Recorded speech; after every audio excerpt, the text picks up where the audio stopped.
కానీ ఇప్పుడు వెళ్తున్న ఈ ట్రెడిషనల్ మార్కెట్ ఏంటి అంటే అడ్వర్టైజ్మెంట్ ద్వారా కనీసం ప్రొడక్ట్ వాసన కూడా చూడడం వల్ల ప్రొడక్ట్ ప్రమోట్ చేయటం. అది ఎక్కడ దాకా వెళ్ళింది అంటే గుట్కా దాకా వెళ్ళిపోయింది. గుట్కా కూడా ఈజీగా అడ్వర్టైజ్మెంట్ ఇస్తారు.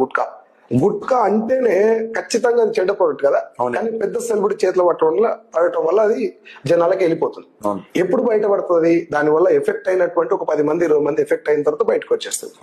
సో డైరెక్ట్ సెల్లింగ్ కి దీనికి సంబంధం ఏంటి సార్ అంటే, డైరెక్ట్ సెల్లింగ్ లో ఎక్కడ కూడా సెలబ్రిటీస్ ఉండరు.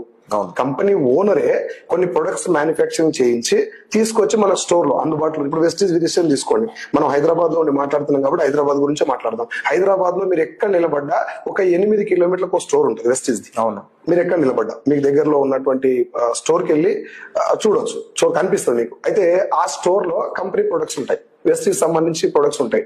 ఒకటే అండి, ఈ బిజినెస్ లో జీవితాలు మారతాయి, అది మీరు డిసైడ్ అయినప్పుడే మారతాయి.